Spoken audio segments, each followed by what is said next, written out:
अन्न व औषध प्रशासन विभागाचे तुकाराम मुंडे हे काही पहिले आयुक्त नाही. यापूर्वी इथं अनेक अधिकारी आयुक्तपदी बसले होते.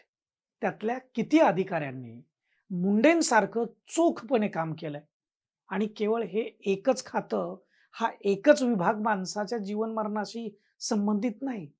प्रशासनातले सगळेच विभाग आपल्याशीच संबंधित आहेत. डायरेक्ट इनडायरेक्ट त्यांचा आपल्याच जीवनाशी संबंध असतो. त्यामुळं ज्या पद्धतीनं तुकाराम मुंडेंच्या कारवायांमुळं जनतेतून प्रतिक्रिया उमटतायत, त्या बघता कृपया जनतेनं गल्लत करू नये.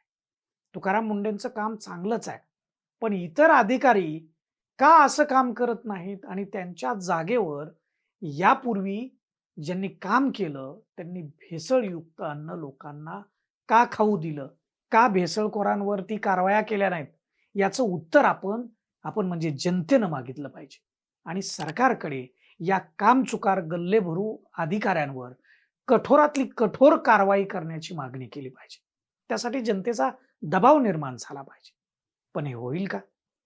याच संबंधी आपण या सगळ्या प्रश्नांच्या संदर्भामध्ये या व्हिडिओच्या माध्यमातून सविस्तरानं बोलणार आहे. नमस्कार, मी दीपक दराडे. तुम्ही पाहताय फॉर द पीपल न्यूज.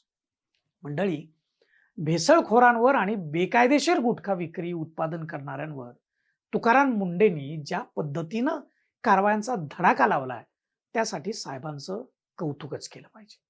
पण तुकाराम मुंडेंना जे जमलं ते इतर अधिकाऱ्यांना का जमत नाही? त्यांनी या पदावर असताना काय केलं? त्यांच्याकडून या अवैध धंदा करणाऱ्यांवर, भेसळखोरांवर का कारवाया झाल्या नाहीत? आय-एस अधिकारी तुकाराम मुंडे यांनी मे महिन्यामध्ये अन्न व औषध प्रशासन आयुक्त पदाचा कारभार स्वीकारल्यानंतर 1 महिनाच्या आतच आपल्याला हा रिझल्ट दिलेला आहे. हा रिझल्ट दिसतोय आणि इतरांकडून त्यांच्या पूर्ण पोस्टिंगच्या कार्यकाळात तो दिसत नाही. असं का बरं? म्हणजे त्यांनी नेमकं काय केलं? कशी नोकरी केली? आणि कशामुळं भेसळखोर निर्धास्त होते, निर्ढावलेले होते? याचं उत्तर आपल्या सर्वांना समजतं, माहिती आहे. पण आपण एक गोष्ट लक्षात घेतली पाहिजे, ती म्हणजे तुकाराम मुंडे यांच्या आतापर्यंत 21 वर्षाच्या त्यांच्या नोकरीच्या कार्यकाळात 25 वेळा बदली झालेली आहे. म्हणजे ते एक वर्षभर सुद्धा मिळालेल्या पोस्टिंगवर राहिलेले नाहीयेत. खरं म्हणजे त्यांना राहू दिलं नाही. त्यांच्या कायदेशीर कामाचा बेकायदेशीर धंदेवाल्यांना असा तडाखा बसतो, की लगेच ही मंडळी मंत्रालय गाठतात आणि तुकाराम मुंडेंची बदली करतात. यामध्ये अगदी आमदार, खासदार, मंत्री हे आपले लोकप्रतिनिधी सुद्धा सामील होतात. आणि त्याचमुळं आपण जे अन्न खातोय, जे दूध पितोय आणि ज्या गुटखा खाण्यामुळे आपली तरुण पिढी बर्बाद होते, याला रोखायचं असेल आणि आपलं सार्वजनिक आरोग्य, वैयक्तिक आरोग्य सुदृढ ठेवायचं असेल, तर तुकाराम मुंडे यांच्यासारख्या अधिकाऱ्याला पूर्ण 3 वर्ष या पदावर ठेवायला हवं, असं अनेक जण म्हणतायत. जनतेतून देखील ही प्रतिक्रिया उमटते. स्वाभिमानी शेतकरी संघटनेचे नेते राजू शेट्टी यांनी सुद्धा मुंडे यांच्या कारवायांचं समर्थनार्थ एक पोस्ट केलेली आहे. त्यात ते म्हणाले, की मुंडे यांची जर आता बदली केली गेली, तर थेट मुख्यमंत्री देवेंद्र फडणवीसांवरच मुंडेंच्या बदलीसाठी पैसे खाल्ल्याचा आरोप होईल. राजू शेट्टी हे एकटेच नाही आहेत. काँग्रेसचे गटनेते विजय वडेट्टीवार यांनी तुकाराम मुंडेंना आता 3 वर्ष याच पोस्टवर राहू द्या असं म्हटलंय. पण हे केवळ बोलून काही होत नाही. तुकाराम मुंडे यांच्या या आधीच्या पोस्टिंग आठवा ना. नवी मुंबई, नाशिक, नागपूर या ठिकाणी महापालिका आयुक्त म्हणून त्यांनी असंच धडाकेबाज काम केलेलं आहे. पण तिथं ते टिकले का?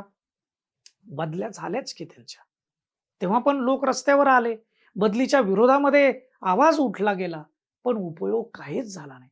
अहो, याच तुकाराम मुंडेंना सरकारनं 2-2, 3-3 महिने कोणतीच पोस्टिंग न देता ठेवलेलं आहे.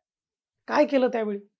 मुद्दा हा आहे, की केवळ हेच खातं आणि तुकाराम मुंडेच महत्वाचे नाहीत. सगळीच खाती, सगळेच विभाग महत्वाचे आहेत आणि तिथं काम करणारे अधिकारी. त्यांनीही मुंडेंसारखं धडाकेबाज काम करण्याची अपेक्षा आपण का नको बाळगायला?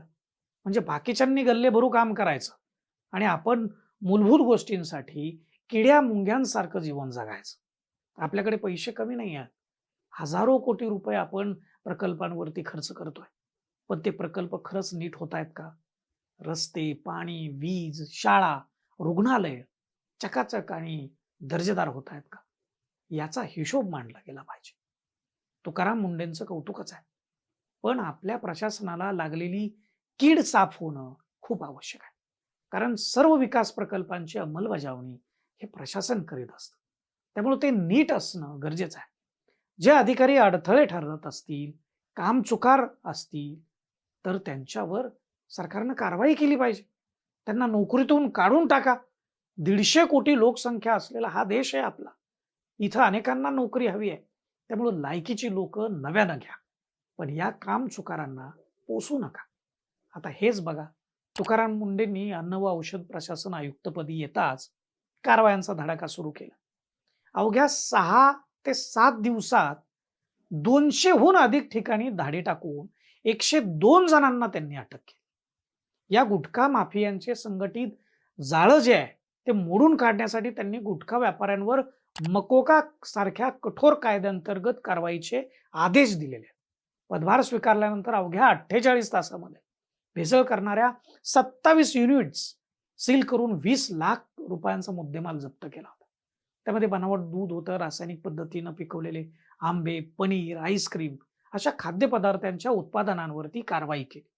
आता हे जर 8 दिवसात होत असेल, तर यापूर्वी याच विभागाच्या कारवाया आठवा ना.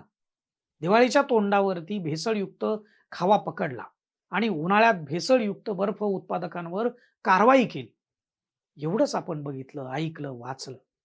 मूळ जिथं भेसळ होते, बेकायदेशीर गुटखा विकून थेट आरोग्याशी खेळलं जात आहे, तिथं मात्र कारवाई करताना यांचं डील होतं.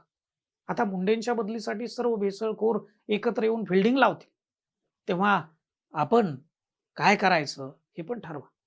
आणि मुंडेच नाही, तर इतरही प्रामाणिक अधिकाऱ्यांच्या मागं आपण उभा राहून त्यांचं मनोबल वाढवून त्यांनाही जनतेनं पाठबळ दिलं पाहिजे. वेळप्रसंगी जन आंदोलन उभा करून पाठिंबा द्यायला हवा. तुम्हाला याविषयी काय वाटतं ते व्हिडिओच्या खालील कमेंट बॉक्समध्ये जरूर लिहून कळवा. आणि फॉर द पीपल न्यूज चॅनलचे जे व्हिडिओ आहेत ते नियमितपणे पाहण्यासाठी आमच्या चॅनलला सबस्क्राईब करा. धन्यवाद.